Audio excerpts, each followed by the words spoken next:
the Chief Justice and the Associate Justices of the Supreme Court of the United States. Oh, yay! Oh, yay! Oh, yay! A 14ª reunião. Hoje a gente fecha o ciclo de 2 reuniões sobre direitos homoafetivos da Suprema Corte dos Estados Unidos. E hoje a gente vai ter aqui, então, o Paulo Iotti, que é um professor que conhece muito desse tema, de direitos homoafetivos. Inclusive, Paulo, você me corrija, mas eu acho que foi você que fez a sustentação oral no caso lá no STF, não foi? Acho que a sustentação oral é sua. E o Paulo é doutor em Direito Constitucional. Eu fui o sétimo. Na União Homoafetiva, eu fui o sétimo a falar favoravelmente. Né? Teve 7 favoráveis e 2 contrários. Isso, então, é isso mesmo. O Paulo lá no STF, ele é doutor em Direito Constitucional pela Toledo, e professor da pós-graduação em Direito Homoafetivo e Gênero da Universidade de Santa Cecília, diretor-presidente do GADVIS, Grupo de Advogados pela Diversidade Sexual e de Gênero. Eu vou passar a palavra aqui para o Alonso e depois o Paulo faz a sua exposição e aí o púlpito, a gente chama aqui, né? O nosso púlpito virtual é todo dele. Olá, boa noite a todos, sejam todos novamente bem-vindos. Hoje a gente vai ter a honra de receber aí o Paulo Iotti, que esteve com a gente no último encontro como um importante debatedor, e hoje vai nos brindar com um tema super relevante, com sua experiência, né? Eu falei no encontro passado que o Paulo é um daqueles grandes intelectuais que tem o skin in the game, né? Põe a pele em jogo, é um intelectual que não apenas se interessa pelo que acredita, mas também se mostra aguerrido quanto aos direitos que entende que precisam de uma luta por reconhecimento. Então, o Paulo é não apenas um grande acadêmico, um grande intelectual, um grande pensador sobre o direito homoafetivo, como também é um daqueles que empurrou a história no Supremo Tribunal Federal, não apenas no caso da união homoafetiva, mas no importante caso recente, né, da ADO sobre a criminalização da transfobia. Então, acho que o Paulo é mais um aqui que vem a contribuir com um ponto de vista intelectual, mas também prático e de alguém que, portanto, se colocou na luta pelos direitos que aqui a gente está abordando, né? Então, Paulo, você é muitíssimo bem-vindo, tá? Para mim é uma alegria muito grande recebê-lo em nome de todos aqui do grupo, em nome do IDP, em nome da Manu, em nome do Becker. Para a gente aqui é uma honra e uma alegria recebê-lo. Estamos muito honrados de tê-lo aqui, né? E eu gostaria de deixá-lo, como sempre nós fazemos com os demais colegas que foram expositores até aqui, super à vontade para expor da melhor maneira, da maneira que você achar que é mais interessante, e acho que vai ser mais uma noite de muito aprendizado e muita discussão. Você tem toda a palavra, né? E para a gente aqui é um momento, mais um momento histórico aqui no nosso grupo, que já vai aí, como a Manu contou, 14 encontros, cada vez mais produtivos, mais interessantes. Eu e o Becker, imagine, a Manu também, temos recebido muito comentário positivo sobre o grupo. Essa semana mesmo eu ouvi falar que a própria direção do DP está muito feliz e tal. Então, isso me deixa muito motivado, entusiasmado, e o fato de você ter aceitado participar daqui só faz engrandecer o nosso grupo. Então, fique super à vontade, a palavra é toda sua. Paulo, antes de você começar, só Pois não? um minutinho, só para o pessoal saber, a gente não expôs, acho que o Paulo vai falar Geffel versus Rogers, que é o caso mais clássico a gente acabou não falando, né? Falando muito do Paulo e não falando do que ele vai falar.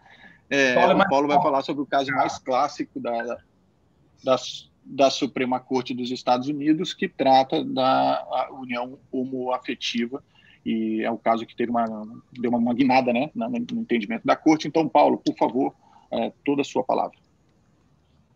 Obrigado, então, professor Rodrigo, Alonso, pelo carinho, pelo afeto, principalmente. Então, boa noite, então, aqui a todas, todos e todos. Fiquei muito feliz e honrado com esse convite. Esse grupo de estudos é riquíssimo. Tenho até vontade de ficar aqui, aparecer de vez em quando, dar uns pitacos aqui e ali, né? Parabéns pelo grupo, temas muito interessantes. Então, falar hoje, então, sobre a luta judicial pelo casamento civil, pelo direito ao casamento civil, né, nos Estados Unidos. Eu dei um enter aqui agora no roteiro que eu pretendo fazer, estava digitando isso agora. Eu achei que falar da decisão só, até se eu falar do fundamento acabaria rápido. Eu achei que acho que o mais interessante é ver um pouco desse contexto histórico. Então, eu falei aqui, né? Muito brevemente, você já teve alguns processos lutando pelo direito ao casamento civil ou afetivo depois dos tumultos de Stonewall. Alguém até perguntou no grupo, né? É tido como um marco da fundação do movimento LGBTI mais moderno. Na época se falava movimento gay e homossexual, mas da mesma forma que a gente tem a especificação dos direitos humanos como movimento, você teve a especificação identitária, porque se acreditava, e senso comum até hoje ainda acredita, né, que todos seríamos homossexuais. Ou no popular é tudo viado, alguns vão mais ao fim do que outros. Eu clamo pela nave-mãe nessa hora, mas o senso comum acha isso. Mas então foi uma luta, né? Um movimento de homossexuais, depois homossexuais e travestis, depois gays, lésbicas e trans, até virar o atual LGBTI+, hoje. Mas Stonewall, entenda-se movimento LGBTI+, sem essa terminologia.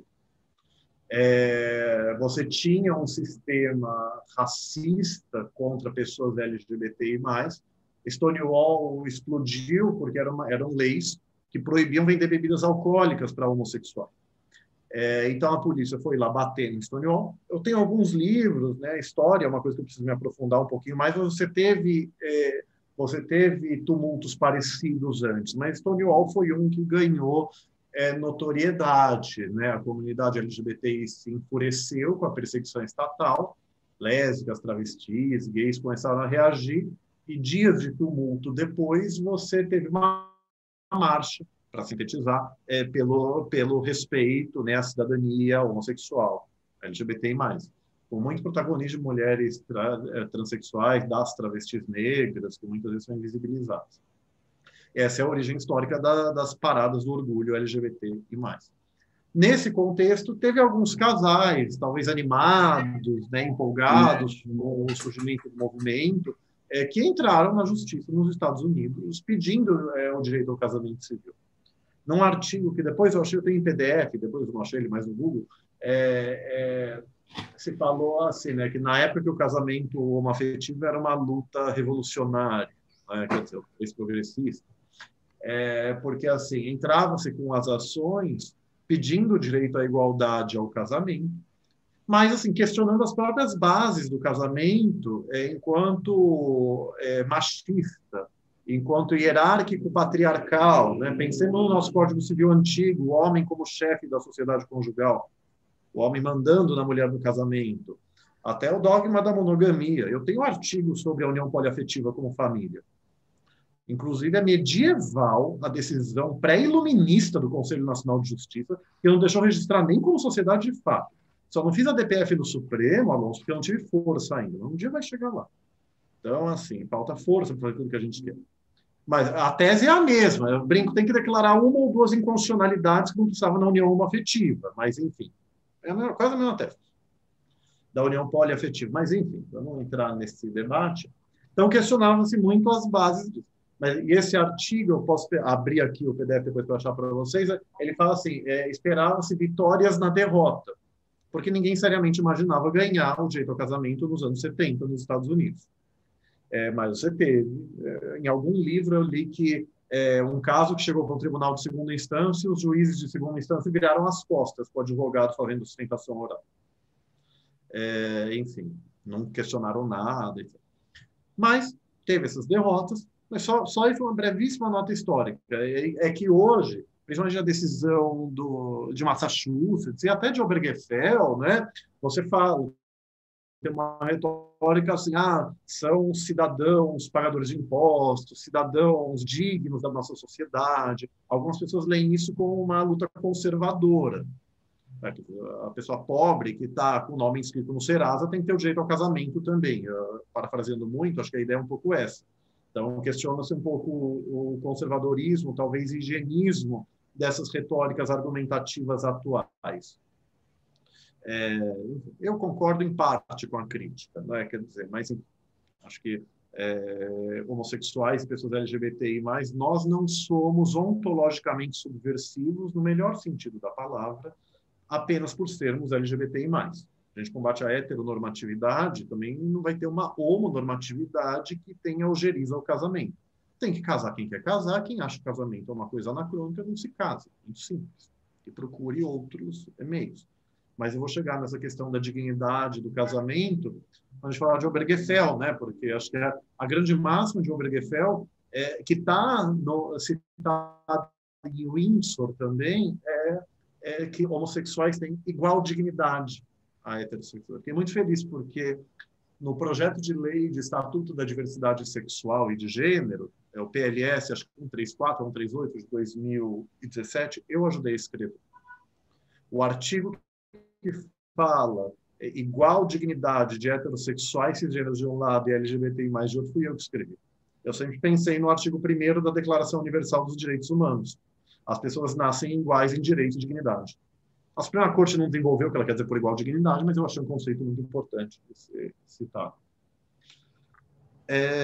Mas, assim, nesse contexto, você tem um grande marco, que é a decisão do Havaí, que eu coloquei, da Suprema Corte do Havaí, em Bayer versus Levin, não sei pronunciar isso, de 1992.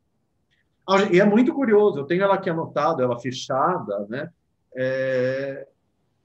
Por um lado,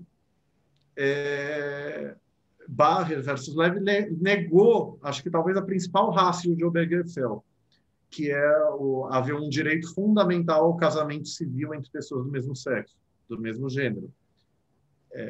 Mas também tinha acabado Bauer versus Hardwick, que não tinha tido nem Homer versus Evans, né? Quer dizer, então, ele negou, não há, e naquela retórica conservadora que a gente falou semana passada, de que só há um direito fundamental quando ele está profundamente arraigado na história da tradição do país. Eu entendo muito pouco de teoria geral de common law, mas common law como direito costumeiro, eu acho que é isso, costume como fonte do direito. Vamos lembrar a lei da boa razão no Brasil, que exigia 100 anos para o costume virar jurídico.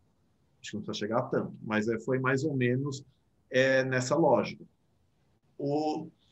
Mas, enfim, embora negando, então, pela cláusula do devido processo legal, um direito fundamental ao casamento civil homoafetivo, a Suprema Corte do Havaí reconheceu a discriminação por orientação sexual como uma espécie de discriminação por sexo e, consequentemente, lhe atribuiu o rótulo de classificação semi-suspeita, que só será constitucional se o Estado provar um importante fim estatal, substancialmente atingido pela medida discriminatória em questão. O que não foi atendido. O voto vencido falou...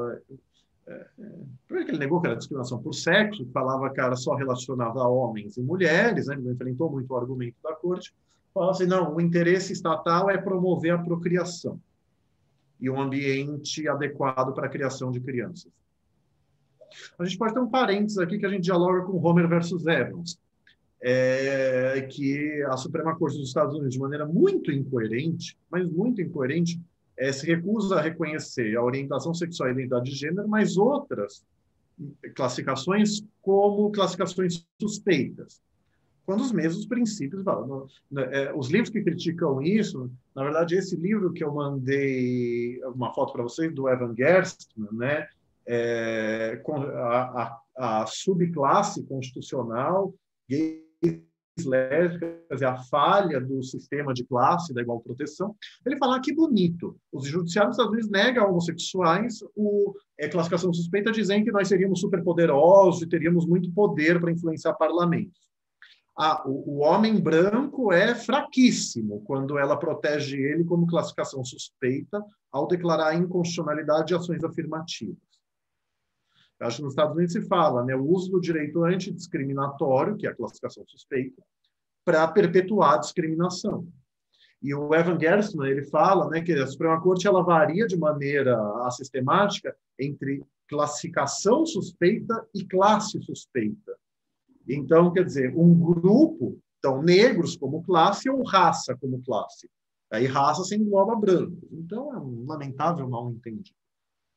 Mas em Romer versus Evans, e na verdade, não sei se o primeiro julgado foi Claiborne, que é uma decisão, acho que de discriminação contra pessoas com deficiência, se a memória muito não me trai, que é um dos raros casos que a Suprema Corte explica a doutrina dela, ela explica o que é uma classificação suspeita, semi-suspeita e não suspeita, né, o teste da relação racional. Dizem que daí então inventou-se o tal do teste da relação racional de segunda ordem, né? Eu vou tentar falar pouco em inglês, que é fluente, mas a minha pronúncia é horrorosa, né? Mas o que é? Eles falam assim, quando você não é uma classificação suspeita, basta você provar, para a lei não ser inconstitucional, que ela promove um legítimo fim estatal, ponto.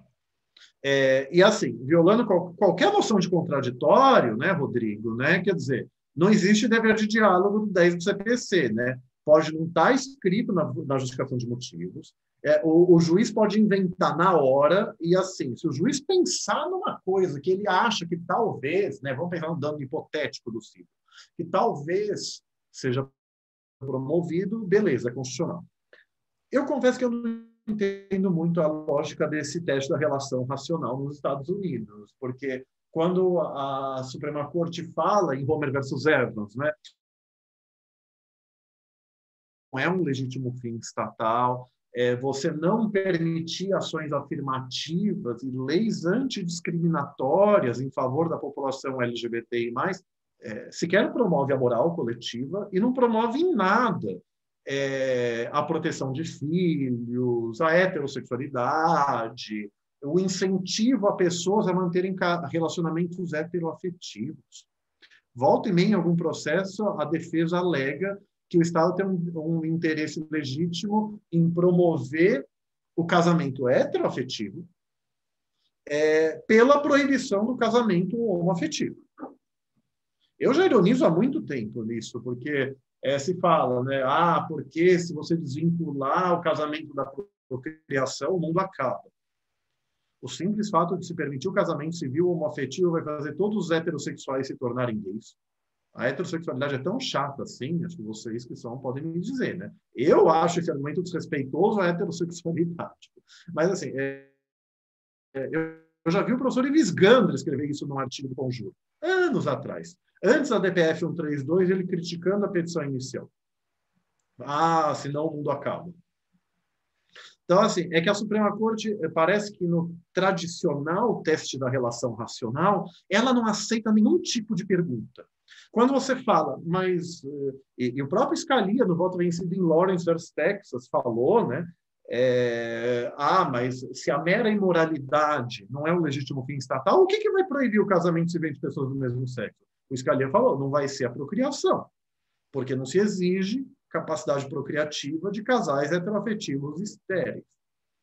Na verdade, ali, me perdoe, na sua mais tradicional e genuína má-fé, o Justice Scalia, falando que era contra uma guerra cultural, ele estava promovendo uma guerra cultural, ele fez esse argumento como ad terrorem, para inflamar a opinião pública contra a Suprema Corte. Isso, a doutrina norte-americana tem quem fale isso. Mas, assim, quando você fala, não reconhecer o casamento civil entre pessoas do mesmo sexo não promove em nada a procriação, eles acham que esse é um tipo de escrutínio que só seria permitido para classificações suspeitas. Eu acho isso de todo absurdo e, para não dizer, teratológico. Então, o que eles chamam de teste da relação racional de segunda ordem, eu acho que seria o teste da relação racional sempre. Eu acho que você tem que entender que a Suprema Corte evoluiu. Antes ela não perguntava nada, agora ela, assim, exige um mínimo de relação. Assim, preparando aqui a aula, né, relendo essas classificações, falei, a classificação suspeita exige um compelling state interest, que eu não sei traduzir, compelling, obrigatório. Compelling é altamente persuasivo, né? Pode não ser obrigatório, mas convence muito também. Narrowly tailored, também é difícil traduzir, mas estritamente relacionado. Na semi-suspeita, um importante fim é que promove substancialmente. No teste da relação racional, você pode exigir que promove minimamente, mas alguma coisa tem que promover. Em que o não reconhecimento do casamento civil homoafetivo incentiva relações heteroafetivas, incentiva a procriação. Foi mais ou menos o que, eu não lembro o caso, mas em Claiborne se falou de uma lei discriminatória a pessoas com deficiência. Gente, isso aqui não promove em nada o alegado fim estatal que você diz supostamente proteger. Tem que ser minimamente defensável. Mas, assim, nesse contexto dessa relação racional, porque para mim é muito caro, eu acho que a orientação sexual já que gênero, para mulheres cisgênero, é uma classificação semi-suspeita, então ela seria uma classificação semi-suspeita. Então, assim, eu acho engraçado como eles não falam de isso que eu vou falar, que é a doutrina mundial. E a decisão da Suprema Corte dos Estados Unidos, a gente falou na aula passada, que proibiu a demissão homotransfóbica, ela se baseou especificamente nisso, da discriminação por orientação sexual e identidade de gênero ser uma forma de discriminação por sexo. Olha, se não fosse por sexo, não tem nada naquela decisão que diga que pessoas LGBTI+ não podem ser discriminadas só por selo. Ficou no legalismo. Olha, é por sexo, a lei proibiu, então não pode por isso. Mas, assim, o argumento que no Brasil Roger Hope Hills, a Maria Berenice Dias, eu citando-os, e o Robert Wintemute, no livro, acho que é Sexual Orientation and Human Rights, ele fala, né, se Paulo é discriminado ao querer se casar, assim, eu sempre confundo um pouco a ordem, mas com Alonso. Mas Kizzy não é, estou vendo a Kizzy aqui, amada, perdão, Kizzy não é discriminada, e é linda, maravilhosa, digo, não é discriminada ao se relacionar com Alonso, Paulo está sendo discriminado pelo seu sexo, porque se ele fosse do outro sexo, ele não estaria sofrendo essa discriminação. A tese é mais ou menos essa. Pode ser um jogo de palavras? Eu acho que está certo, enfim. Fora que tem o argumento surreal, né, que usaram contra pessoas negras na luta contra a dessegregação racial, né, contra a população negra, falando do casamento interracial. Não tá, homossexuais não estão proibidos de se casar. Negros não estão proibidos de se casar. Homossexuais podem se casar com pessoas do outro sexo. Negros podem se casar com pessoas negras. Esse argumento é de um segregacionismo grotesco. E, na verdade, um outro autor, que agora o livro não está aqui, uma vez ele fala, olha, deixa eu falar argumentos para vocês do século XIX contra o casamento civil entre pessoas do mesmo sexo. Aí ele transcreve. Acho que o meu livro, o meu manual da homoafetividade, ele transcreve também. Olha, é antinatural, isso vai degenerar a sociedade. Aí ele fala, olha, teve uma pequena pegadinha aqui. Esses argumentos são reais e foram usados no século XIX, mas contra o casamento interracial, para que brancos não pudessem casar contra não brancos. São os mesmos fundamentos. Mas então, Barrer versus Levin entendeu a discriminação, a negação do casamento civil homoafetivo como uma discriminação por sexo e por isso inconstitucional. Isso causou o famoso backlash, que também é difícil traduzir, né, o retrocesso. Eu não acho que fazer projeto de lei, Malafaia gritar, eu não acho isso backlash. Eu acho que backlash é quando você tem um retrocesso mesmo. Mas na literatura, e eu sou do centro-esquerda, é incrível como as esquerdas têm um fetiche freudiano em demonizar o direito e o Supremo, né, Alonso? Isso me irrita, uma profundidade, né? Quer dizer, mas consideram qualquer projeto de lei, às vezes, com backlash. Eu discordo. Mas, assim, teve um backlash do próprio Havaí para que fizeram uma emenda constitucional para proibir o casamento civil homoafetivo. Pelo menos o Havaí criou uma união civil com mesmos direitos. Eu sou a favor, eu cito no meu livro a tese da Suprema Corte de Ontário, Canadá, que perguntaram para a corte se podiam fazer isso, ela falou que não. Você criar uma união civil com o mesmo nome, com mesmos direitos, só com outro nome, é separados, mas iguais no casamento, é segregacionismo. É dizer que homossexuais não são dignos do casamento. Mas isso não é um argumento jurídico constitucional e bem de principiológico, né? Exigir coerência, integridade. mas eu acho que, no mínimo, se politicamente você vai negar o casamento, você tem que garantir alguma coisa. Pelo menos não vai fez isso. Em âmbito federal, e aí é o outro backlash, já na gestão Clinton, que aparentemente foi eleito, né, como um aliado e tal, e num desses livros que eu reli agora, né, se falou, né, que tinha pesquisas de opinião pública que mudaram, né, se a favor do fim da discriminação por orientação sexual no Exército. A maioria era a favor antes e ficou contra depois. Aí ele aprovou aquela nefasta política do Don't Ask, Don't Tell, que era hipócrita. Porque os superiores militares ficavam procurando a pessoa para saber se tinha algum indício de homossexualidade, ou bissexualidade, ou não heterossexualidade. Então, a política era incoerente e hipócrita em si mesma, principalmente na sua aplicação. Eu até tenho a decisão, a minha dissertação de mestrado se chamou A Luta das Minorias Sexuais, e agora eu falaria de gênero agora também, pela cidadania material. Cidadania como direito a ter direitos, Hannah Arendt, não é? Quer dizer, então eu analiso, por isso que eu já conhecia Bauer, Homer e Evans e Lawrence.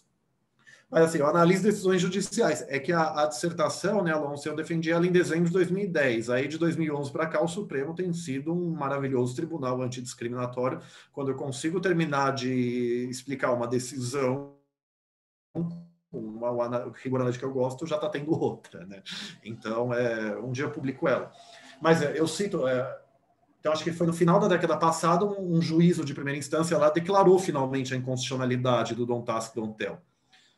Aí depois revogaram a política, então acho que por isso que não chegou, não lembro se nem em segunda instância teve decisão e não chegou na Suprema Corte por isso. Mas além do Don't Ask, Don't Tell, criou-se a nefasta DOMA, Defense of Marriage Act. Então, a Lei de Defesa do Casamento, que diz, lá nos Estados Unidos, que é um federalismo, com alguma moda, fala que é um federalismo de verdade, e sempre fala que não quero que a gente seja igual. Mas que cada estado tem seu direito civil, seu direito penal, direito internacional privado, o que a gente estuda aqui são as relações interestaduais lá. Mas, assim, por causa da decisão do Havaí, eu acho que não tinha nenhum estado que permitiu o casamento civil entre pessoas do mesmo sexo na época, para que não se aplicasse a cláusula do comércio da Constituição dos Estados Unidos, que fala, olha, o ato jurídico celebrado num estado tem que ser respeitado por outro. Não conheço bem direito estadunidense, acho que não tem lá muito a cláusula da ordem pública, né, que se é proibido no Estado, não é mais assim. Na lacuna legal do Estado, como era a generalidade, teria que ser respeitado. DOMA, a lei de defesa do casamento heteroafetivo e totalitário, né, ela falou, não, os estados que não reconhecem o casamento entre pessoas do mesmo sexo não são obrigados a dar efeitos jurídicos para os casamentos celebrados nos estados que o reconhecem. Então, esses foram dois grandes backlashes. Então, uma decisão que é muito boa, tirando a parte que não reconhece o direito fundamental ao casamento civil. Eu falo, né, quer dizer, é um direito fundamental profundamente arraigado da tradição americana? Depende se você interpreta a tradição como regra, aplicável por silogismo, ou como princípio. Na nossa célebre discussão de regras e princípios no Brasil e no mundo, né? Quer dizer, se você vai exigir o respeito explícito e pontual à união entre pessoas do mesmo sexo, não tem a tradição. O que Obergefell fez, falou que 4 tradições do casamento abarcam a união homoafetiva. Então vamos chegar lá. Aí eu falei, resistências, né? Quer dizer, Doma foi o Império Contra-Ataca, né? Aqui é o retorno do Jedi LGBT, né? Aí você tem, a gente estava falando de filmes, né? Não sei se o Rodrigo já foi, Homer versus Evans. A primeira decisão que começou a erodir as bases de Bowers versus Hardwick, que essa é uma expressão do Dworkin, que eu até citei brevemente, terça passada, né? Falando, eu não consegui confirmar, me desculpe, eu sou civilista como advogado, embora doutor, que eu já adoro processo civil, mas não com a profundidade. Me fugiu, não lembro se é overriding. Tem um termo que você, sem revogar, você infirma algumas bases do precedente. Homer fez isso. Que nem eu falei, os recorrentes não pediram para a Suprema Corte dos Estados Unidos, na verdade os recorridos, né, não pediram para superar Bowers versus Hardwick, provavelmente por medo de perder e tal. Mas, assim, o que você tinha algumas vitórias do movimento gay proibindo a discriminação por orientação sexual em leis municipais. Lá o município não federativo faço a menor ideia do que as cidades são. Ordinances fala, né? Não saberia dizer, perdão. E aí você teve a Anita Bryant, que é muito explicado no filme Milk, a Voz pela Igualdade, fazendo uma campanha nacional para revogar essas leis no estado dela e no país. Então você tinha, assim, o movimento gay perdeu quase todas no início, perdia a maior parte depois, mas foi conseguindo algumas vitórias. Porque aprovava a lei, vinha um referendo, e o referendo revogava a lei. Ficou nessa disputa. Numa dessas, criou-se uma associação, acho que de defesa da família. Isso é muito explicado nesse livro, Strangers to the Law. Strangers to the Law. Gay People on Trial. Que eu acho maravilhoso como nos Estados Unidos eles fazem uma verdadeira biografia do litígio. Então, as estratégias, como o movimento, os advogados, quais foram as estratégias usadas. É uma pena, a gente precisa ter isso no Brasil, é riquíssimo. Mas, assim, aí falou-se, né? Aí quiseram, num município não se conseguiu passar a lei antidiscriminatória, e aí, além de tudo, quiseram que o estado do Colorado proibisse qualquer município de proibir isso. Aí veio a emenda 2 da Constituição do Colorado, que foi uma proposição tal que falava, né, nenhuma lei, nenhum órgão do executivo, porque estava tendo decretos, né, executive orders, etc., nada pode ter ações afirmativas para pessoa em razão do status de homossexual e bissexual. Homossexuais e bissexuais, gays, lésbicas e bissexuais não podem sequer pedir o status de minoria contra a discriminação. Aqui, ó. Nenhum status protegido com base na homossexualidade, lesbianidade ou bissexualidade, né? Na orientação homossexual, lésbica ou bissexual. Nenhum estado, por quaisquer departamentos, agências, subdivisões, municípios, escolas, podem fazer qualquer coisa onde a orientação homossexual, lésbica ou bissexual, condutas ou práticas ou relacionamentos constituam status de minoria ou clamos antidiscriminatórios. E falou que a emenda era autoexecutável. Então, assim, aí usou-se muito a retórica dos direitos especiais. Estão querendo privilégios. Esse livro cita uma carta, para saber como eles conseguem isso. A carta dos homofóbicos entre si, o advogado falando, olha, na campanha política, beleza, tudo bem vocês falarem com a retórica dos direitos especiais, mas não escrevam na emenda que estão proibidos os direitos especiais, por quê? Porque senão os homossexuais vão poder alegar que eles não querem direitos especiais, eles querem só os mesmos direitos. Ou seja, mais pura e genuína má-fé. De novo, eis aí o ânimos, a intenção de discriminar, e ânimos foi a expressão usada pela Suprema Corte dos Estados Unidos, a intenção de discriminar que está na origem da emenda. Enganou-se a opinião pública. E a gente sabe como é propaganda eleitoral.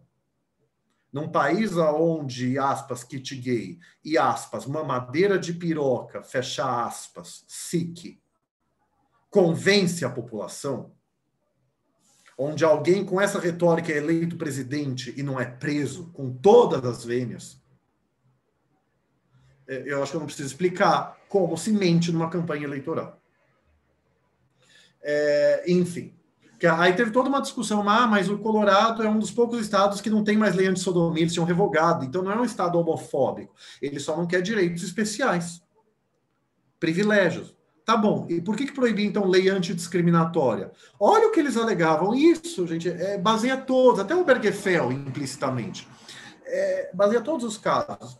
Não, proibir a discriminação por orientação sexual vai interferir na forma como os pais criam seus filhos, achando que isso é algo errado. Ponto. Isso é o que se alegava e se escrevia.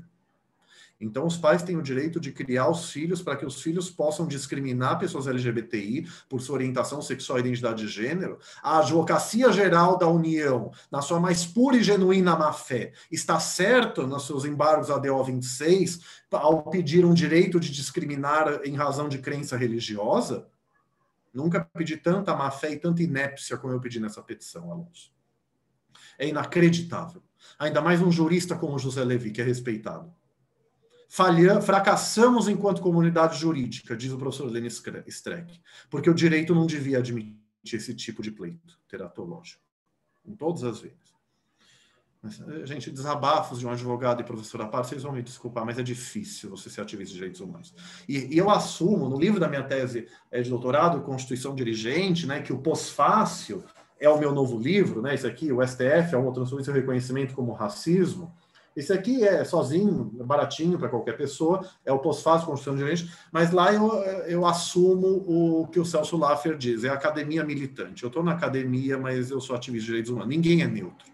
Eu não sou neutro, vocês não são, o Supremo não é, o Malafaia não é, ninguém é. A gente pode ter imparcialidade, né? Não neutra. Eu gosto do ministro Barroso quando ele fala em objetividade possível.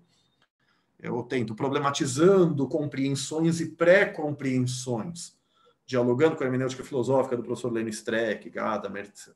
Mas, enfim, eu perdoe alguns desabafos. Mas, enfim, em Homer versus Eva, você teve a erosão de Bowers.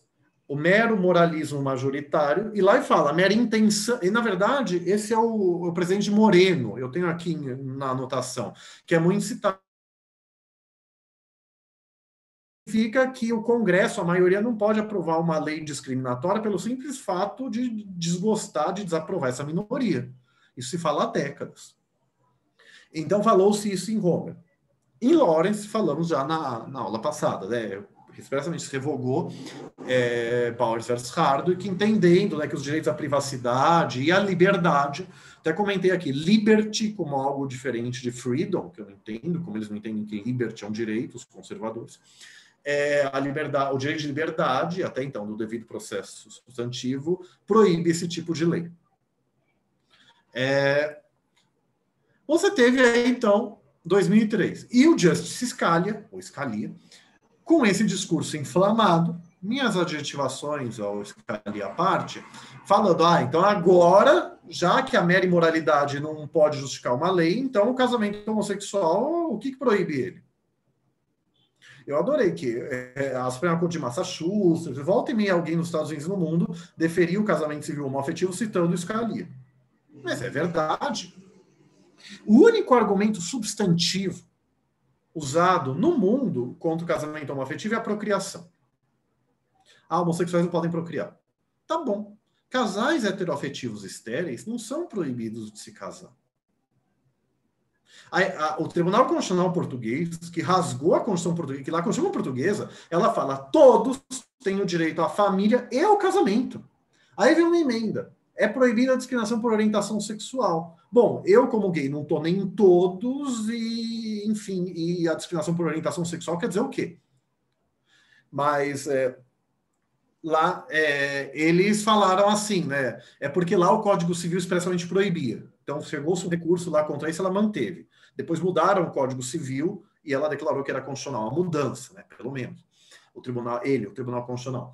Mas ele falou na primeira decisão, não, heterossexuais estéreis não têm capacidade procriativa, mas heterossexuais em geral têm. Foi alguma coisa assim, estou falando muito de memória. Não. Se a procriação é um requisito substantivo do casamento para proibir homossexuais de se casarem entre si, casais do mesmo sexo, então casais heteroafetivos estéreis, o heterossexual estéril não pode se casar também. Né? É uma incoerência muito gritante. A gente ironiza, o Ministério Público teria que ficar entrando com ação de anulação de casamento por não ter procriação. Vocês pegarem direito civil antigo, Serpa Lopes, peguem Clóvis Bevilacqua, eu tenho. A incapacidade generande nunca foi causa de anulação de casamento. Só a incapacidade coeunde, que é a incapacidade para o coito, para o ato sexual. Obviamente desconhecida antes do casamento, né, que era a hipótese de anulação. Então, é o único argumento. Vontade da maioria. Bom, a Constituição, os direitos fundamentais exigem para proteger minorias da opressão da maioria. Liberdade religiosa não é em nada prejudicada pelo reconhecimento do casamento civil homoafetivo e até pelo reconhecimento da homotransfobia como crime. E isso eu falei da tribuna do Supremo de Sustentação Moral. Falei fantástico, falo mesmo. Dizer que é pecado Eu falei assim, foi um exemplo que eu realmente dei para o ministro Barroso em audiência, né, quando eu despachei com ele. Se eu vou a um padre, pastor, digo, sou gay, o que o senhor tem a dizer sobre isso? Ele fala, meu filho, se você não mudar seus atos, você não vai para o céu, você vai para o inferno? Concordamos em discordar, mas foi um diálogo respeitoso e tudo bem. Aí eu falei da Tribuna do Supremo, a Ana Júlia achou curioso, né? Para mim, a ignorância é um direito fundamental quando não me prejudica, se você quer achar que eu vou para o inferno por ser gay. Concordamos em discordar. Se algum dia isso for criminalizado, eu vou dizer que é inconstitucional. Agora, mesmo contexto, mesma pergunta, eu vou ao padre, pastor, ele se afasta. Sodomita sujo, saia daqui. Homossexuais são uma raça maldita que querem prejudicar ou converter nossas criancinhas. Panfletos, tirem a homossexualidade das nossas escolas. Esse foi um que o Tribunal Europeu de Direitos Humanos manteve a condenação por crime de homofobia, que eu citei na ADO 26. Enfim, esses são discursos reais. Vincular a homossexualidade à pedofilia. E assim, o Tratado de Direito Constitucional que o ministro Gilmar organizou muitos anos atrás, tem um artigo do professor Ives Gandra, não lembro se é o pai ou o filho, falando sobre família. Ele fala contra a união afetiva, óbvio que não é contra. Aí ele fala, porque os pederastas... Aí ele põe uma nota de rodapé para dizer que pederasta é sinônimo de homossexual. Um dicionário do século retrasado. Foi uma provocação, com todas as veias. Porque pederasta é o pedófilo entre homens. É a pedofilia entre homens. É um preconceito clássico contra homens gays. Então, para se ver como são... É isso. Então, o que se quer... Mas, assim, nem é proibir a discriminação por orientação sexual, criminalmente, civilmente, com dano moral, e muito menos ainda reconhecer o casamento civil homoafetivo, que é o casamento civil, não o casamento religioso. O casamento religioso é um dogma. A igreja casa quem ela quiser. Se não gosta, você muda de igreja. Qualquer que seja o motivo. Então, mas o casamento civil é um direito. Então, a Deus o que é de Deus, a César o que é de César. Eu não entendo muito de Bíblia, mas acho que está até na Bíblia isso. Mas, então, você teve isso. Aí você teve essa decisão da Suprema Corte de Massachusetts, que foi muito emblemática, era muito bonita, muito marcante. Vou pegar aqui brevíssimos trechos, que eu cito tanto no meu manual da homoafetividade, estou pegando aqui da minha dissertação de mestrado. O casamento é uma instituição social vital. Para aqueles que decidem casar e para seus filhos, o casamento procura uma fartura de benefícios legais. Tem 1000 direitos que são negados, são vinculados ao casamento. Quando eu estava na faculdade, um colega meu falou, mas por que vocês não fazem um contratinho?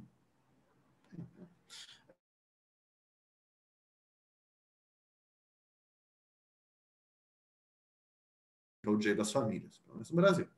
E veja, você tem que contratar advogado, fazer uma estratégia jurídica cara. Sabe como a gente fazia? Você precisava fazer o casal, os dois se darem procurações recíprocas, fazer um contrato de convivência, sociedade de fato. O professor Cristiano Cassetari, no meu manual da afetividade, eu brinco, né? Quando eu explico as cláusulas do contrato, é um plágio autorizado, porque eu coloco em rodapé. Eu coloco que é a palestra dele. Então, quer dizer, você fazia contrato, se nomeando curador recíproco nessa hora, se dava procurações, tentava fazer testamento, e no Brasil a gente não tem cultura de testamento. E mesmo assim, você não conseguia igualdade de direitos. Mas você não tem igualdade genuína, você tem que ter uma cara estratégia jurídica para ter um punhado de direitos. Então, essa decisão e outras cita, né, vários direitos que são negados. Então, declarar no imposto de renda, que é o caso de o Insor ter benefícios por isso, etc. Aí, conforme Lawrence, na verdade, citou Lawrence, mas é Casey, na decisão do aborto. Nossa obrigação é definir a liberdade de todos, não estabelecer o nosso próprio código moral. O casamento confere uma enormidade de vantagens em esfera privada e social àqueles que decidem se casar. Desde Griswold versus Connecticut. Benefícios tangíveis e intangíveis decorrem do casamento. Aí tem falas maravilhosas de autores, acho que tem decisão que fala. Ninguém escreve poemas, literatura e história sobre uma parceria civil registrada, sobre a união civil. Certo ou errado, e eu acho isso problemático, o inconsciente coletivo, nós somos criados para acreditar que nós seremos genuinamente felizes se nós nos casarmos e tivermos filhos. Eu acho problemático uma mentalidade casamentocêntrica, que é a minha única crítica ao Obergefell. Falar que o casamento é a mais valiosa das instituições sociais. Eu tenho um livro aqui que eu brinco, um dia eu quero traduzir como um argumento conservador em favor do casamento gay. Ele fala assim, não, para dar direitos do casamento homossexuais, permita ele se casar. Ele é contra a união estável como família. Ele é contra a união civil, ele é contra qualquer coisa. Para ele é ou casamento ou nada. Eu acho isso muito problemático. Mas esse é o inconsciente coletivo. Muita gente quer casar. E você relegar homossexuais a uma união civil não tem o mesmo peso social que o casamento. Então, aquela coisa, você está passando assim, da Suprema Corte de Ontário, do Canadá, você está passando a sinistra mensagem de que homossexuais não são merecedores do casamento. O casamento civil, ele é uma união civil. O que é uma união civil? Ninguém sabe, isso nunca é definido. União civil, para mim, é um contrato conjugal que é legitimado pelo Estado, que é reconhecido pelo Estado e tem, assim, consequências jurídicas. Vamos lembrar de Levi Lacqua e gente, em Lawrence, o Bauer falou isso, né? O casamento como a legalização dos atos sexuais entre os nubentes. Então, essa era a definição antiga de casamento. Superado. Mas, enfim. Então, você tem uma questão de dignidade. Leis de união civil, quando existem, parceria civil, o Pacto Civil de Solidariedade da França, o Pacto Civil, uma doutrina, cita que ele dá metade dos direitos do casamento. Normalmente se dá um ou outro direito sucessório, herança, plano de saúde, e sempre se vê da adoção, 99% dos casos. Portugal conseguiu a façanha de, por lei, permitir o casamento civil homoafetivo, proibindo a adoção. Então, você nunca tem igualdade. Eu já ouvi falar que na Inglaterra, no Reino Unido, a lei de união civil dá os mesmos direitos do casamento. Bom, se for verdade, é o único caso do mundo. Então, não é nem separados, mas iguais, é separados e discriminados ainda por cima. Mas se fossem os mesmos direitos, talvez fosse o tema mais defensável de diálogo institucional com o Supremo, STJ, CNJ, dar uma união civil com os mesmos direitos. Você acabaria com o problema da igualdade, pelo menos numa interpretação isolada. O direito não se interpreta em tiras, né, dizia o ministro Eros Grau, tudo bem. Mas isoladamente, sim. Mas aí você teria o problema de dignidade humana. De falar que homossexuais não são dignos do casamento, mas o casamento civil é um direito civil. Não é... Bom, enfim, agora depois que o Tribunal de Justiça de São Paulo proibiu a católicas pelo direito de decidir, de usar católicas, citando a doutrina da Igreja, parecia o Tribunal da Santa Inquisição julgando, é inacreditável. Alonso, ele podia ter usado outros fundamentos para ser reacionário. Ele podia ter falado... Até esqueci, tem fundamentos laicos. São 62 páginas, citando doutrina da Igreja. Então, eu já não duvido de mais nada. Então, esse caso, o Supremo derruba, não tenho a menor dúvida. Como diz o professor Lênin, o porteiro do Supremo devia declarar inconstitucional isso. Mas, enfim. Então, você teve isso. Aí vamos, então, a Windsor contra os Estados Unidos. Eu acho que eu até já estou passando do meu tempo. Eu me atrapalhei nos parênteses, perdão. Mas, assim, você finalmente... aí não sei por que o movimento gay dos Estados Unidos, que é muito organizado, realmente, muito mais que o brasileiro, mas o movimento gay, especificamente LGBT+, né? Quer dizer, não sei porque demorou tanto para questionar judicialmente Doma. Provavelmente por achar que não ia ganhar. Por que no Brasil se questionou a união estável antes do casamento? A tese é a mesma. Não dá para a união homoafetiva ser família conjugal para ser união estável e não ser família conjugal para ser casamento civil. Tem uma decisão do TJ do Sul que fez isso. Nós damos a união estável para garantir direitos, mas não o casamento. Isso é completamente incoerente. Eu tenho um artigo na revista de famílias do IBD foi criticando isso. Mas, enfim, o Windsor, você teve isso, né? Quer dizer, foi um casal de Nova York, que até por lei já permitiu o casamento civil homoafetivo.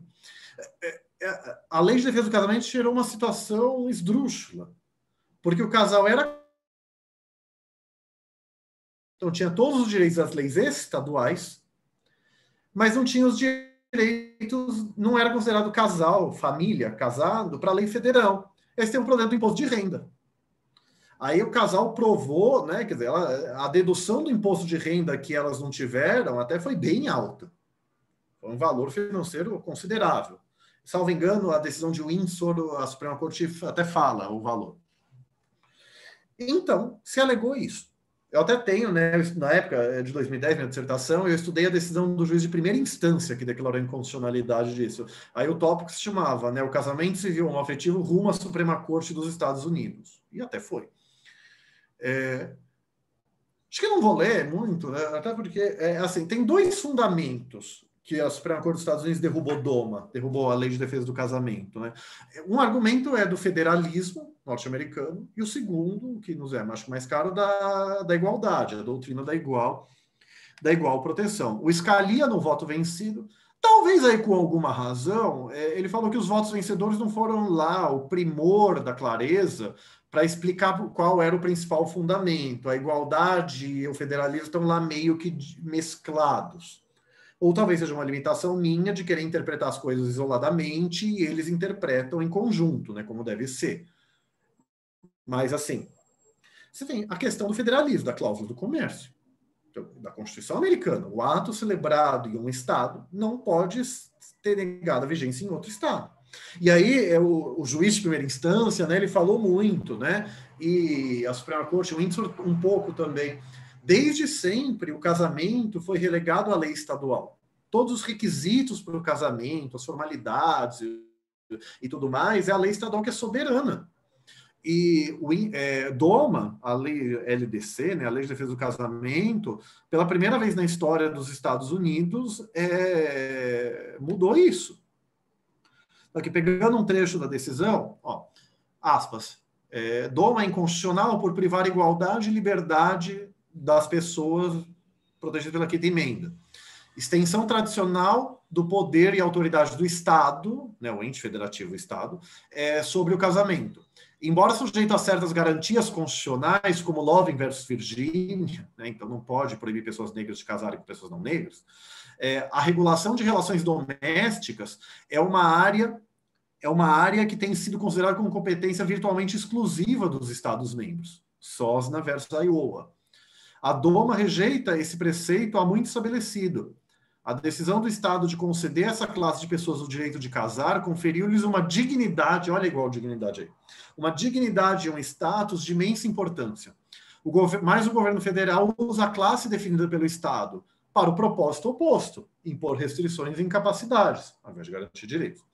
A questão é se o prejuízo e a indignidade resultante de privações de uma parte essencial da liberdade protegida pela Quinta Emenda, uma vez que o Estado de Nova York trata de forma igual o que a lei federal julga diferente, mediante uma lei projetada para discriminar a mesma classe que o Estado procura proteger. A questão é se o prejuízo e a indignidade da resultante são válidos. As ações legislativas de Nova York foram um exercício adequado da sua autoridade soberana. Eles refletem a perspectiva da comunidade nova-iorquina sobre as raízes históricas do casamento. Ao tentarem discriminar a própria classe que Nova York procura proteger, DOMA viola o devido processo legal e o princípio da igualdade aplicáveis ao governo federal. A garantia da igualdade deve, aquilo que eu falei, no mínimo significar que um simples desejo do Congresso de prejudicar um grupo politicamente impopular não pode justificar o tratamento desigual desse grupo. Department of Agriculture versus Moreno. Eu falei que minha pronúncia é horrorosa.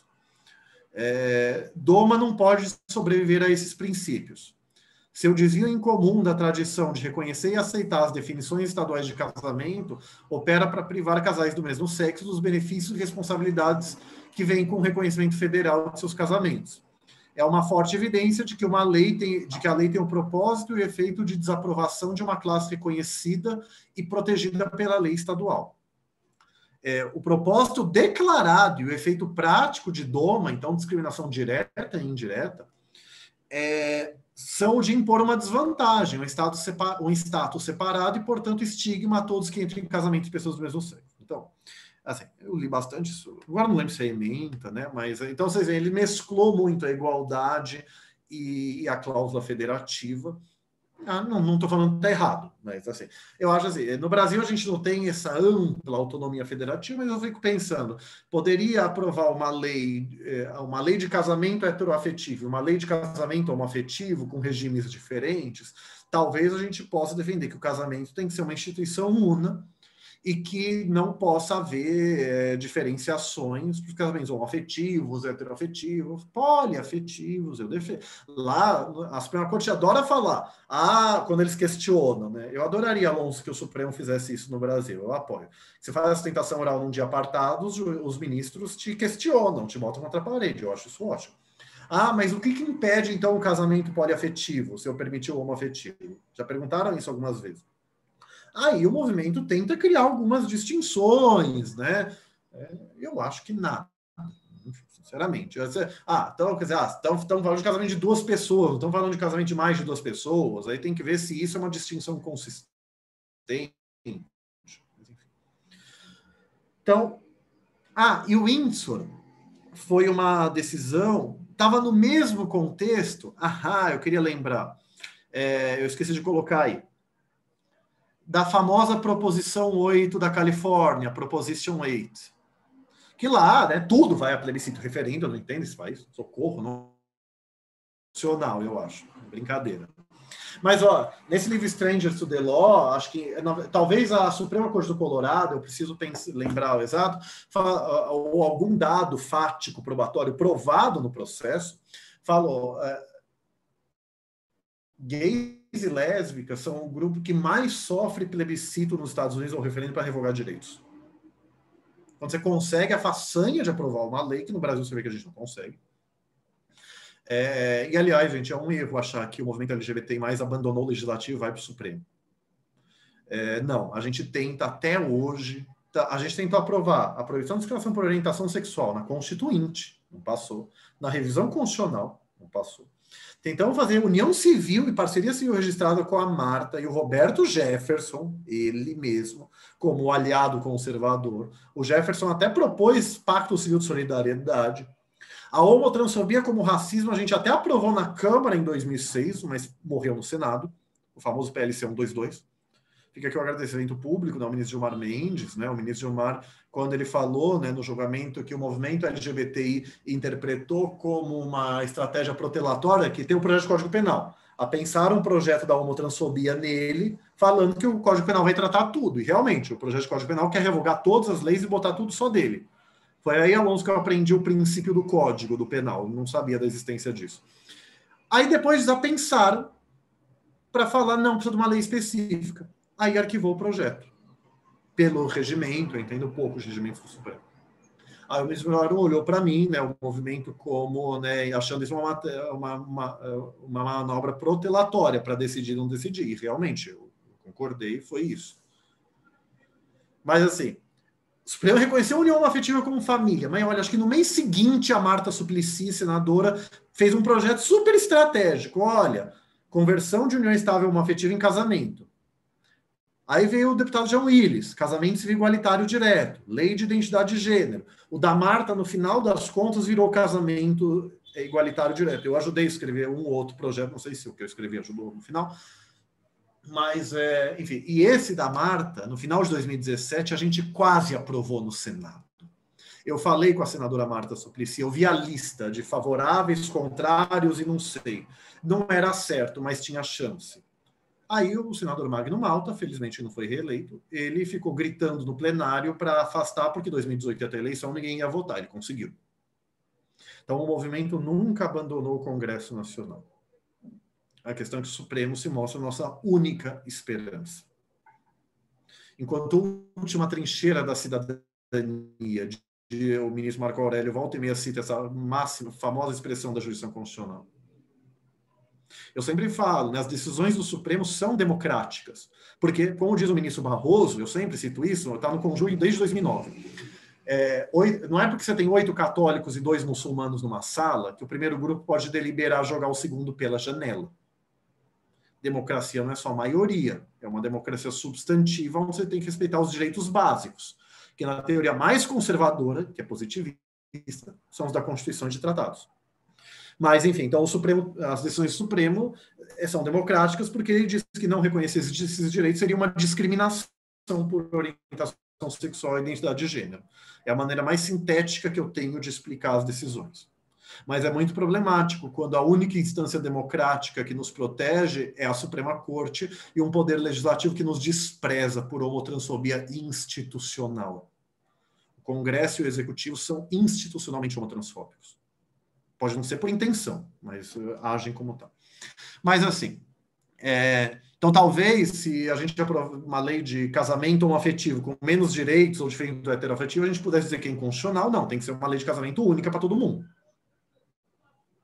Então, a gente talvez essa discussão federativa a gente possa importar para cá nesse sentido.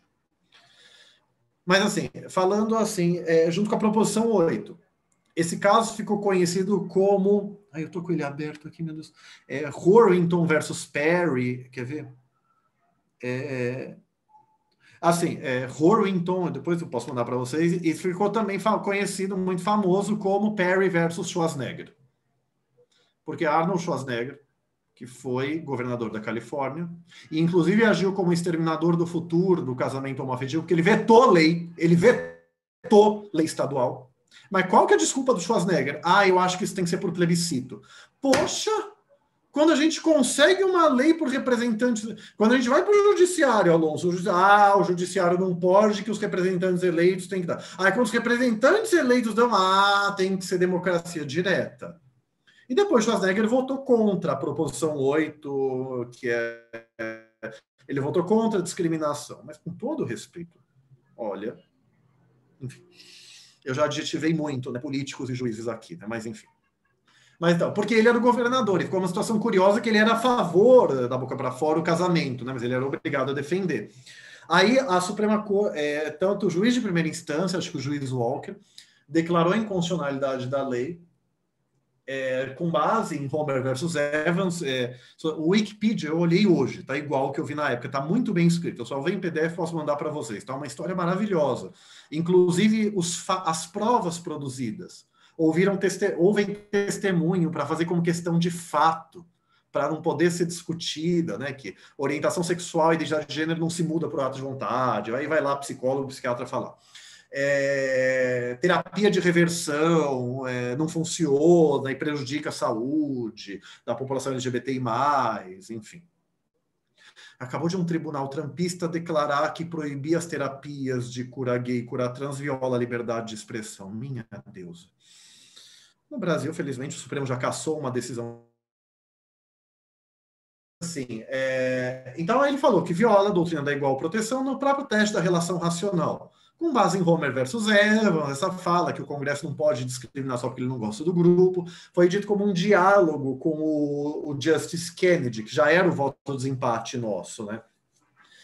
De maneira muito curiosa, teve apelação, mas quem apelou não foi o governador, a Califórnia não quis apelar. Aí umas ONGs anti-LGBT entraram com recurso. Gente, se vocês olharem no Wikipedia, teve uma série de decisões, assim, acabou que a segunda instância reconheceu e manteve a decisão por 2-1, por fundamentos um pouco mais estritos. Aí a Suprema Corte dos Estados Unidos negou lá na frente. Primeiro ela ouviu o caso contra a proposição 8, e depois ela falou que eles não tinham interesse de agir, que era o standing. Aí anulou a decisão de segunda instância e prevaleceu a de primeira. Mas estou falando isso no contexto histórico, porque quando a Suprema Corte quis julgar o Windsor, ela não quis julgar a proposição 8 da Califórnia, que seria o argumento substantivo em favor do casamento civil homoafetivo, já que no da Windsor foi basicamente, se o Estado reconhece o casamento, a lei federal não pode discriminar esse casamento, e os outros estados também não. E vamos entrar agora, finalmente, então, em Obergefell. A Suprema Corte dos Estados Unidos, ela disse que o casamento tem uma história tanto de continuidade como de mudanças, que transformaram profundamente, não só substancialmente, a sua estrutura. Relativizando alguns aspectos que antes eram considerados essenciais. Por exemplo, o casamento já foi visto como um arranjo pelo qual os pais dos noivos definiam as uniões baseadas em interesses políticos, religiosos e financeiros. E também já foi considerado como uma união de predomínio do homem sobre a mulher. Algo só abandonado quando a sociedade entendeu que as mulheres merecem igual dignidade relativamente aos homens. Então, Se ao longo do século XX, disse a Suprema Corte, muitos estados ainda classificavam casais do mesmo sexo como imorais e tratavam a homossexualidade como doença, o que gerava negativa de dignidade à identidade homossexual, os desenvolvimentos políticos e culturais permitiram a tais casais viverem uma vida mais pública e assumida perante a sociedade. Enfim. Aí ele fala da superação de Bowers por Lawrence, a partir de Homer versus Evans, lembra a derrubada da Lei de Defesa do Casamento em Windsor, e aí olha a interpretação autêntica. Em Obergefell, a Suprema Corte disse, em Windsor, a Suprema Corte invalidou Doma porque ela permitia que o governo federal não tratasse os casamentos do mesmo sexo como válidos, mesmo quando legais nos estados em que celebrados. Então, a lei é inconstitucional porque, de forma inadmissível, depreciava casais do mesmo sexo que queriam afirmar seu comprometimento reciprocamente a seus filhos, sua família, seus amigos e sua comunidade. Nos diversos processos que chegaram às cortes de apelação, nessa época, né, a grande maioria considerou que a exclusão de casais do mesmo sexo do casamento viola a Constituição. Então, não é assim, porque eu lembro bem da discussão. A Suprema Corte só deu o certiorari, que eu também não sei pronunciar isso, enfim, sei lá como falar isso, só recebeu o caso, você tinha, sei lá, umas 4 cortes federais dando casamento homoafetivo. Quando uma foi contra, pelo dissídio jurisprudencial, vamos brincar com o STJ aqui no Brasil, aí ela conheceu do caso. Um dos critérios da Suprema Corte dos Estados Unidos, parece que quando levam um direito a sério, só, mesmo no mérito, pegar caso quando há divergências ou relevantes, embora ela possa pegar um caso que não tenha, né, que seja novo. Enfim. Mas é um critério. Então, no devido processo legal, né, no literalismo da Constituição, ninguém será privado da vida, da liberdade ou propriedade sem o devido processo legal.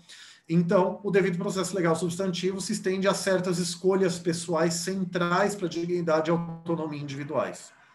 A Constituição promete liberdade a todos aqueles ao seu alcance, uma liberdade que inclui certos direitos específicos que permitem às pessoas, em um reino do direito, definirem e expressarem a sua identidade. Aí, uma questão quase poética. A natureza da injustiça é tal que nós podemos não vê-la na nossa era. As gerações que escreveram a Declaração de Direitos e a 14ª Emenda não presumiram saber a extensão da liberdade em todas as suas dimensões. Então, confiaram às futuras gerações uma declaração protegendo o direito da liberdade, conforme vamos descobrindo que é liberdade. Uma das críticas clássicas contra o originalismo nos Estados Unidos é que ele é autofágico.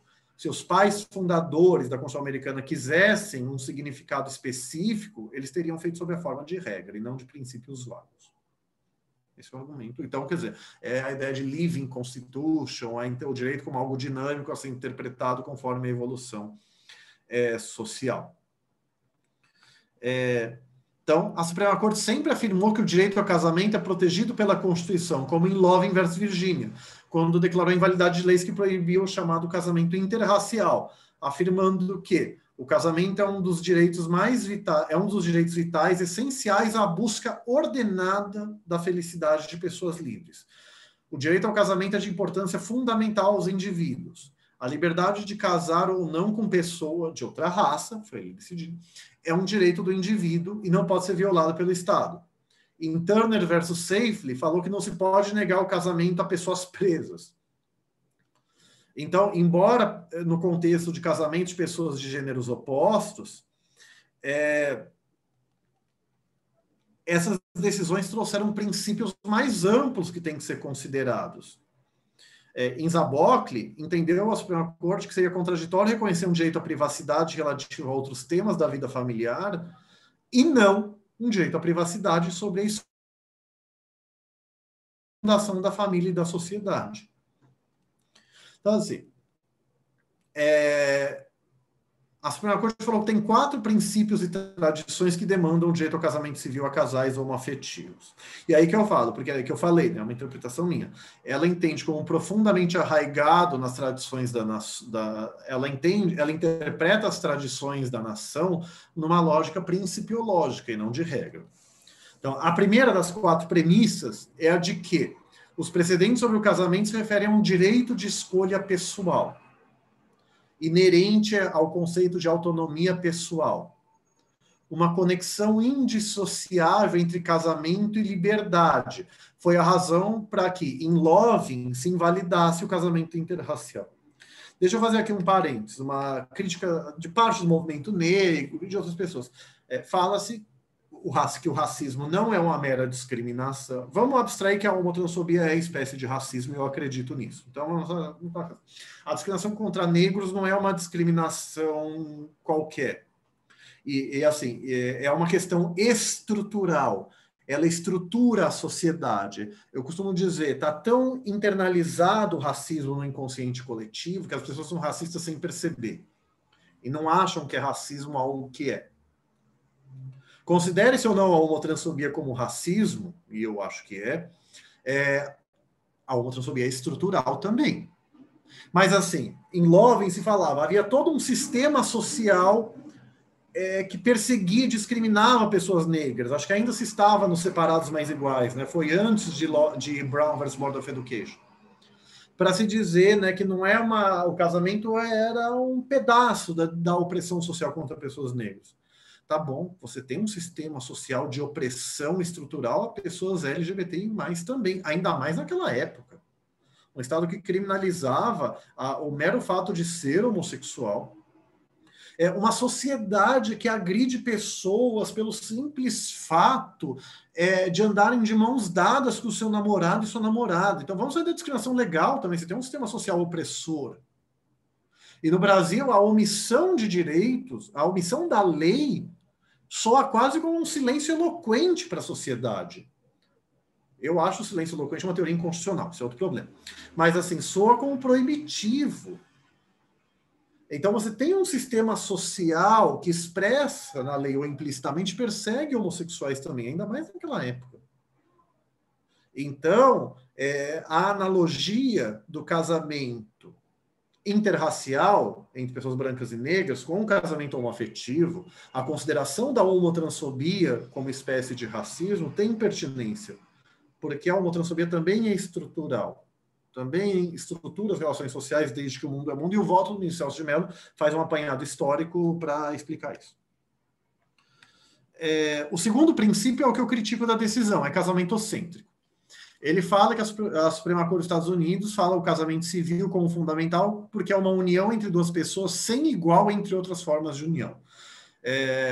Do início até a página mais recente, os anais da história falam a importância transcendental do casamento, o direito de casar dignifica casais que desejam definir a si mesmos socialmente por esse compromisso recíproco e público. Enfim, é a melhor união de todos os tempos.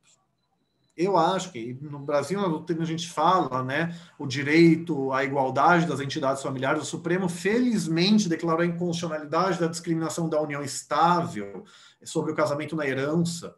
Por ser união estável, se herdava menos. Eu queria saber quem que escolhe a união estável, Alonso, para ganhar menos direitos, sobre o argumento vencido que falava que as pessoas podem escolher entre entidades diferentes, com todas as vênias ou os 3 votos vencidos. Mas, assim, que é um argumento da doutrina, né? Enfim. Então, acho que no princípio da igualdade de entidades familiares, a união estável e qualquer outra forma de família conjugal tem que ter os mesmos direitos. Então, eu critico esse princípio e as esquerdas vão criticar. Judith Butler, eu tenho um artigo, ela critica muito o casamento por esse histórico hierárquico patriarcal, tem um texto que você sente a agonia dela. Porque, assim, sem falar, ela fala, olha, querem negar o direito de casamento a homossexuais porque homossexuais não devem poder se casar por não serem dignos do casamento. Aí ela fala, isso está errado. Mas, por outro lado, todo o texto é para falar que você não deve vincular direitos civis ao casamento. Então, o casamento não pode ser condição sine qua non. Essa é uma crítica à esquerda, né? Então, fica só de curiosidade, que eu já passei meu tempo, preciso terminar. Então, e não há diferença do casamento homoafetivo e heteroafetivo. O terceiro princípio decorre dele proteger crianças e famílias. O significado de... Então, quer dizer, se o filho de um casal homoafetivo, se o casal não é reconhecido como família, não tem igualdade de direitos, a criança é discriminada. E olha, Sem o reconhecimento, a estabilidade, a previsibilidade que o casamento oferece, crianças sofrem o estigma de saberem que suas famílias são de alguma forma inferiores. Porque, ao reconhecer a estrutura legal do relacionamento dos pais, o casamento permite às crianças entenderem a integridade e a proximidade de sua família e sua equivalência. Você tem também uma questão: se só um dos dois é considerado pai, e uma das duas é considerada mãe, e esse um ou uma morre ou se separa, a criança não tem base legal para cobrar do outro companheiro ou da outra companheira. Esse é um argumento a gente fala isso no Brasil também, de uma forma ou de outra. Então, a proteção de crianças também. Finalmente, os precedentes e as tradições da nação deixam claro que o casamento é central para a ordem social, como em Maynard versus Hill, pois os estados contribuíram para a caracterização fundamental do casamento ao colocá-lo no centro de muitas facetas da ordem legal e social. Não há diferença entre os casais do mesmo sexo ou de sexos opostos relativamente a esse princípio. A constelação de benefícios que os estados vincularam ao casamento, veja a crítica de Butler, sendo relegados a um grau de instabilidade que muitos casais de sexos opostos considerariam intolerável. Lembrem daquilo que eu falei, estratégia de procurações, contratos. Gente, a gente não tem, infelizmente, consciência jurídica e social para as pessoas saberem que tem que fazer isso. Um dos dramas de casais homoafetivos, isso no Brasil até o Supremo em 2011 fazer, a família homofóbica, eu tenho muita sorte com a minha família, a família homofóbica desprezava o filho homossexual, quando esse filho morria, vinham os abutres na herança. Tudo bem que herança, família litigiosa, a homofobia é um plus a mais, eu falo. Mas vinham os abutres, expulsavam o companheiro, a companheira homoafetiva da sua casa, porque estava em nome do outro. Eu sou professor de direito de famílias, gente. A questão de regime de bens e sucessão é porque os bens estão em nome só de um ou de uma. Se tivessem copropriedade dos dois, nem se discutia. Você tem uma questão, né? Quer dizer, heterossexuais também, mas casais com grande diferença de idade, mas que seja 10 anos de diferença, não é nem tanta coisa. Muitas vezes os bens estão em nome só de um e de outro. Ninguém espera morrer de uma hora para outra. Uma estratégia que se usava, para vocês terem uma ideia, eu não lembro se o ECA ainda fala isso, eu acho que sim. Para você poder adotar uma pessoa, você tem que ter 17 ou 18 anos a mais que ela. O companheiro mais velho adotava o companheiro mais novo. Ou a companheira mais velha, a companheira mais nova. Uma forma de dar base legal para um mínimo de proteção. Esse é um drama. Eu não consigo imaginar, e eu vivi isso, eu não consigo imaginar o Brasil voltar a isso. Não tem perspectiva, né? A gente precisa de uns 3 Bolsonaros para o Supremo virar Ives Gândrico. Se o Bolsonaro... Eu lutei tanto, Alonso, para uma nova PEC da Bengala. Lutei tanto. Como doutor em constitucional, eu acho isso ruim. Eu acho pior 30 anos de ministro Bolsonaro. Eu fiquei sabendo recentemente que isso teria sido uma das razões do Bolsonaro ter indicado alguém supostamente mais moderado. O ministro Cássio foi muito elogiado por juristas progressistas, vamos torcer, viva. O terrivelmente evangélico foi para o ano que vem. Então, assim, precisa da reeleição e de mais um para a gente perder o Supremo. E eu acho que se a gente perder o Supremo assim, cada sociedade tem o que merece.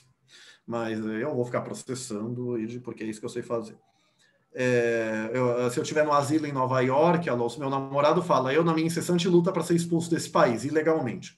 Meu asilo em Portugal, eu quero desde antes ser moda, porque 300 euros a gente advoga, eu sou civilista e os códigos civil e a Constituição são muito próximos.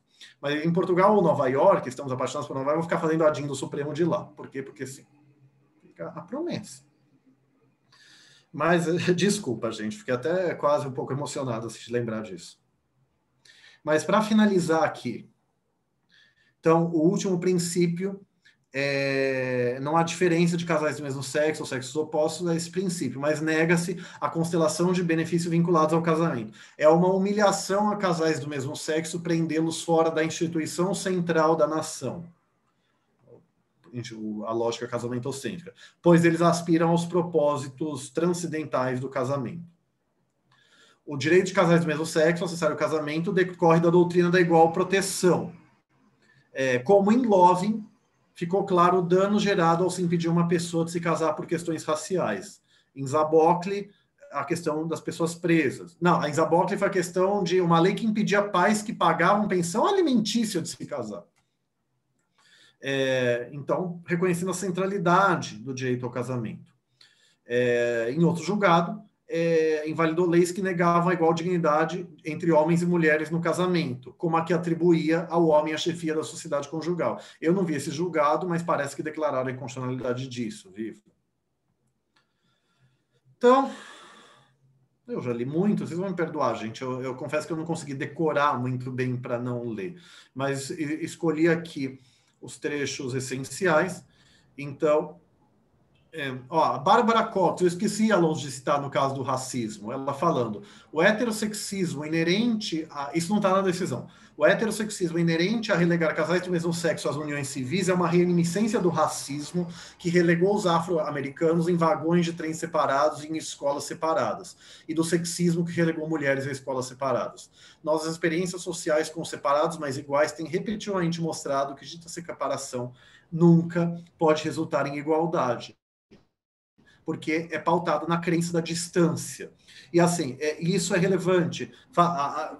O argumento contra a homoafetividade se baseia em Loving. Falava assim, não, a questão é que você queria que brancos não se misturassem com não brancos, né? Indígenas também, principalmente negros, mas não só. Sim, mas aqui você está querendo também que homossexuais não usufruam dos mesmos status, dos mesmos institutos jurídicos que heterossexuais usufruem. Terceiro banheiro, que é uma coisa super boa vontade. E eu vou entrar com a DPF no Supremo em breve disso, porque tem lei municipal proibindo. Assim, tem gente que quer terceiro banheiro para gays e lésbicas também. Pessoas LGBTI difamadas como descontrolados sexuais, abusadores. Então, você tem uma lógica racista de não querer que homossexuais estejam nos mesmos espaços, LGBTI+, perdão, com os mesmos, por isso a campanha Mesmos Direitos com os mesmos nomes. No projeto de lei do Jean Willis, ele cita que no passado o direito ao voto queriam criar o direito ao sufrágio feminino, porque voto seria inerentemente masculino. Declaração dos Direitos do Homem e do Cidadão era o macho humano, porque a Olympe de Gouges, que criada da mulher e da cidadã, ela pôs no feminino, ela foi queimada. Finalizando mesmo, aqui entra na questão da igual dignidade, né?